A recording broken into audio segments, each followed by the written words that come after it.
Let me tell you about the like-dislike experience. So sometimes I get to present in person or in different webinars. So I invite participants to think of 5 things in the world that people generally agree on that we all like. What people have thrown out in the past are sunshine, mostly, right?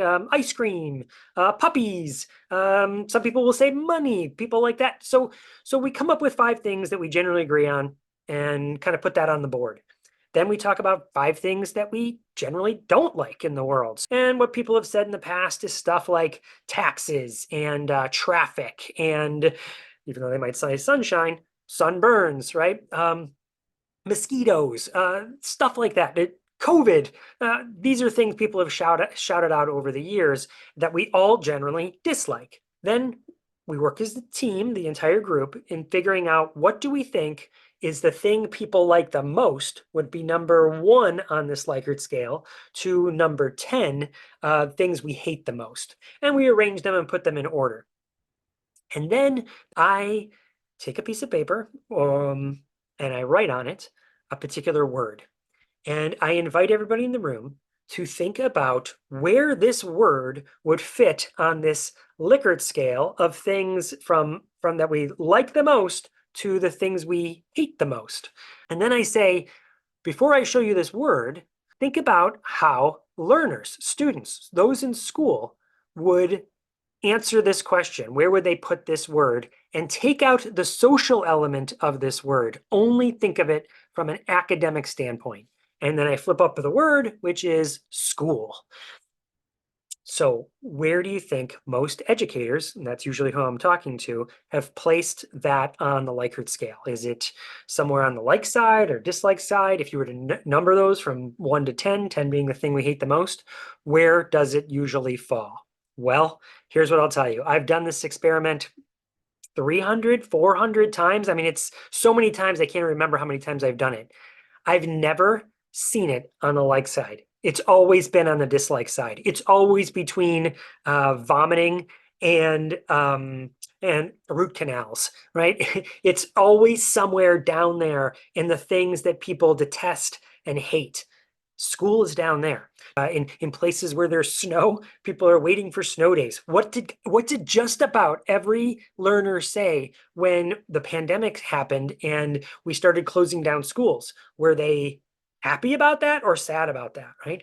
Most people are happy when they don't have to go to school. What do people celebrate when they leave school and graduate? It's not really a celebration of all the learning. Let me show you all the learning. It's like, I can't wait to get out of that place.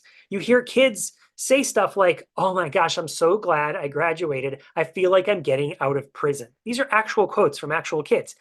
So what does it say? That school is something that we just have to endure. We just have to get through. It's not really meant to be enjoyed. And that is where kids go from age 5 till they're made up to age 22. So in some cases. So what does that have to do with generative AI?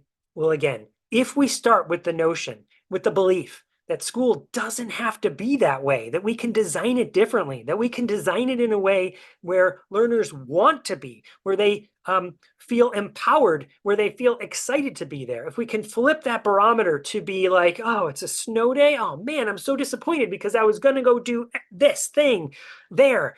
Then that's the true sign of bringing joy to the school experience, because there's a lot of joy around the learning experience already outside of school, but in school, bringing so much joy to the school experience and learning there as a community and together. Generative AI can help us design educational experiences that learners want to be in, that feel empowered, right? We can ask all sorts of questions to generative AI to help us design those experiences. So here's the bottom line. For every educational experience that you design and use generative AI to help you design that experience, will it move the needle more to the dislike side or more to the like side? If you ask that one simple question and you asked generative AI to help you solve that riddle and help you design experiences where kids want to be, you will slowly move the needle. We together, with the support of generative AI, move the needle towards the like side. And the attitudes around school will finally change so it's a place where people want to be instead of a place that they have to be.